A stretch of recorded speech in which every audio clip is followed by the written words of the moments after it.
जुनेद अकबर साहब।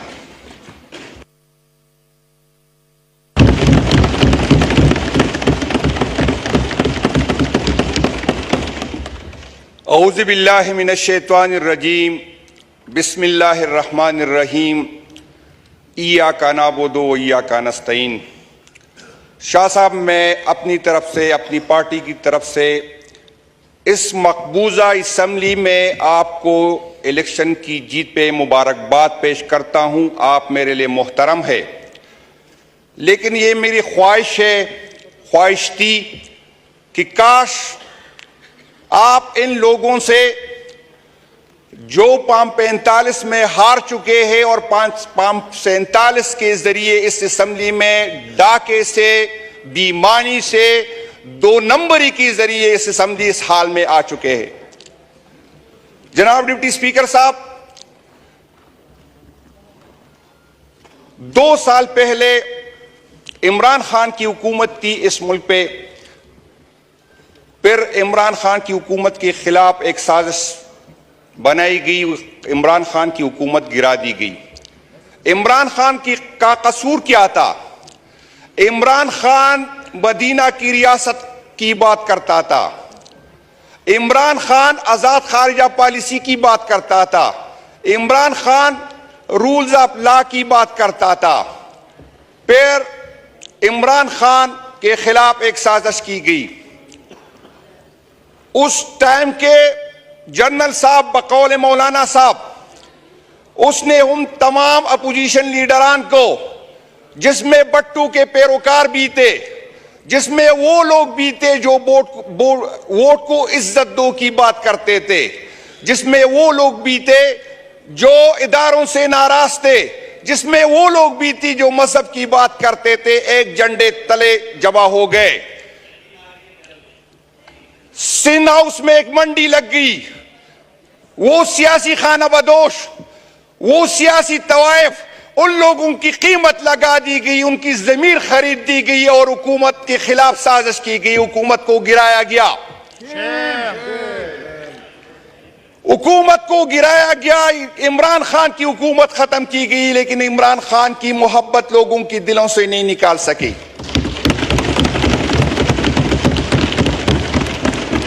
इमरान खान के खिलाफ तकरीबन 200 मुकदमात कायम किए गए, लेकिन फिर भी हुकूमत के वक्त ने, इदारों ने मिलकर जो जबर किया, जो जुल्म किया, जो हमारे साथ, जो हमारे वर्कर के साथ, इसके बावजूद हम डटे रहे। कुछ लोगों को लालची दी गई, कुछ लोगों को डराया गया, कुछ लोगों की वीडियो दिखाई गई, कुछ लोगों की फाइलें दिखा दी गई, और इन लोगों ने जिन्होंने इस मुल्क को लूटा था, 2 कचरदान बना दी गई। एक पंजाब में इसको इस्तेहकाम का नाम दिया गया, एक कचरदान केपी में बना दी गई, उसको पाकिस्तान पीपल पार्टी पार्लियामेंटेरियन का नाम दिया गया, और पंजाब के सारे गन को इस्तेहकाम में जमा किया और केपी के सारे गन को पीटीआई पार्लियामेंटेरियन में जमा किया। रियासत ने हमारे साथ जो जुल्म उसके हो सकता था हमारे साथ किया गया, लेकिन फिर भी रियासत की जो है उसकी तसल्ली नहीं हुई। इमरान खान पे 2 कातिलाना हमले किए गए, फिर भी रियासत को सुकून नहीं मिला, फिर भी इदारों को सुकून नहीं मिला, फिर भी उस हुकूमत को सुकून नहीं मिला। और फिर एक नया ड्रामा किया। जब उसे पता चला कि इमरान खान हम इनके दिलों से नहीं निकाल सकते, तो 9 मई का ड्रामा किया गया। फिर एक ड्रामा शुरू हुआ। लोग टीवी पे आके कहते थे कि मैं 9 मई की मजम्मत करता हूं और पार्टी छोड़ जाता हूं, तो इसकी सारी गुनाह माफ देते, जैसे ये पाकिस्तान किसी की जागीर है, जैसे ये पाकिस्तान किसी को जहेज में मिला है। आप कौन होते किसी के जुर्म माफ करते वाले? जनाब डिप्टी स्पीकर साहब, हमारे साथ हम पे FIR काटी गई। मैं हैरान हूं, 9 मई का वाकया होता है, 10-11 मई को हमारे लोग जो है पकड़े जाते हैं, और उससे जेलों में जो लोग मिलने आते हैं तो क्या कहते हैं? उसे मिलने जो आते हैं वो कहते हैं इमरान खान का निशान नहीं होगा। अगर सुप्रीम कोर्ट ने यह फैसला इस टाइम करना था, इलेक्शन से चंद दिन पहले करना था, तो 10 मई को 11 मई को इन नामालूम लोगों को किस तरह पता चला कि इमरान खान का निशान नहीं होगा।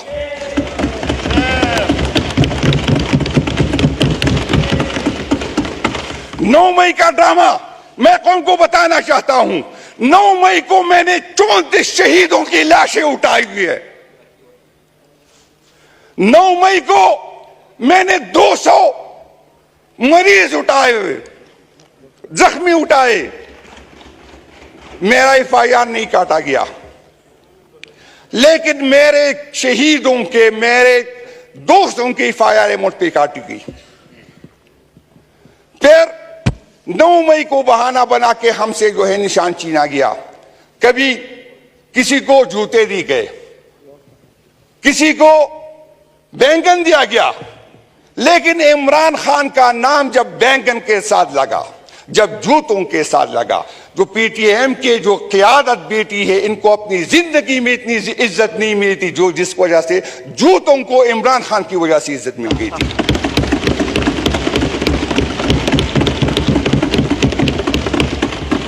जनाब स्पीकर, मुझ पे भी जब मैंने ये बात की कि खुदा के लिए हमें सियासत करने दे, 65% अवाम जो यूथ है वो इमरान खान के साथ है। मैं रियासत से अपील करता हूं खुदा के लिए हमारे यूथ को जो सियासत करने दे। खुदा के लिए ऐसा ना हो कि कोई और साइड पे ये चली जाए, खुदा न करे ऐसे ना हो कि ये तालिबान बन जाए, खुदा न करे ऐसे ना हो कि ये मुल्क के लिए खतरनाक बन जाए। मुझ पे बगावत की एफआईआर काटी गई, मेरे दोस्तों पे बगावत की एफआईआर काटी गई। मैं एक जेल से निकलता और वहां पर पुलिस खड़ी होती मुझे दोस्ती के लिए, मैं कभी डीआई खान गया ही नहीं था, मुझे डीआई खान पे मुझ पे एफआईआर काटी गई, मुझे अपर स्वात की एफआईआर काटी गई, मुझे अपर दीर पे एफआईआर काटी गई, मुझे चतराल में एफआईआर काटी गई। और डिप्टी स्पीकर साहब, जब मैं जेल पे होता तो नामालूम लोगों की कॉल आती थी कि जुनैद को बिस्तर न दो, जुनैद को चादर न दो, जुनैद को जमीन पे लेटने के लिए कुछ न दो। मेरा जुर्म क्या था, मेरा गुनाह क्या था? मेरा जुर्म और मेरा गुनाह यह था कि मैं इमरान खान के साथ खड़ा रहा। जनाब डिप्टी स्पीकर साहब, हमारे दोस्तों को वहां जाके कहते थे आप इमरान खान को छोड़ दे तो ये दरवाजा आपको खुल जाएगा। आया इस मुल्क में कोई आईन नहीं है? आया इस मुल्क में कोई कानून नहीं है? ये किसी की जागीर है? न किसी इदारे को ये हक है और न किसी जर्नैल को ये हक है और न किसी काजी को ये हक है कि हमारे फैसले करे। ये 24 करोड़ अवाम का हक है। और मैं उन लोगों को बताना चाहता हूं जो तू कहता कि इमरान खान का नाम लेने वाला कोई नहीं है, हमने क्रॉस लगाया है, हम वो क्रॉस भी मिटा के आ गए और तेरे हाथ भी तोड़ देंगे इंशाअल्लाह ताला, ये गलती में ना आए। हम इस असेंबली में इसलिए नहीं आए कि हम कानून साजी करेंगे और न कानून साजी करने देंगे। सुन ले, ये हम इस असेंबली को मानते ही नहीं है। ये जब तक ये असेंबली नहीं चलेगी, जब तक ये नामालूम लोग जो है जो किसी का हक मार के यहां आ गए, ये नहीं निकाले जाएंगे। सवाल ही पैदा नहीं होता। हमारे वोटर ने, हमारे सपोर्टर ने हमें ये नहीं किया कि जाके कानून साजी करे। हमारे वोटर ने हमें ये नहीं कहा कि वहां पर आप जो है खामोशी से ये बर्दाश्त करें। हम खामोशी से नहीं आएंगे जब तक हमारा क़यादत, हमारा लीडर बाहर नहीं निकलेगा। सवाल ही पैदा नहीं होता कि कोई इस कुर्सी पे इज्जत से बैठ जाए। मैं चैलेंज करता हूं, किसी गलतफहमी में ना रहे। हम यहां पर कोई मुफाहमत के लिए नहीं आए, न कोई बात करने आएंगे, और जो भी बात करेगा हम उसके खिलाफ उठेंगे। किस आइन की बात करते हो, किस जमहूरियत की बात करते हो, किस पार्लियामेंट की बात करते हो जिसमें आधे से ज्यादा पाम पेंटर्स में हारे हुए लोग आए हुए हैं? आप लोगों ने आइन के साथ जो किया, आप लोगों ने इस मुल्क के साथ जो किया, आपका एहतसाब होगा, आपसे पूछा जाएगा।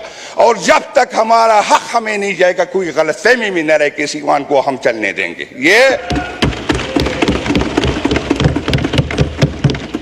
जनाब डिप्टी स्पीकर साहब, अभी तक जो मेरे शहीद है मुझे कहता है 9 मई की मजम्मत करो, मैं 9 मई की मजम्मत करता हूं, लेकिन उस एक आपकी वाली मजम्मत नहीं करता।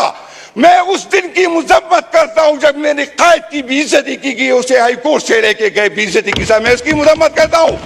मैं उसकी मजम्मत करता हूं कि हाई कोर्ट का चीफ जस्टिस जो खामोश रहा जो हाई कोर्ट में हुआ है, उसमें उसकी मजम्मत करता हूं। मैं उसकी मजम्मत करता हूं जो 34 शहीद मेरे हुए, मैं उसकी मजम्मत करता हूं जो 200 लोग में जख्मी हो गए।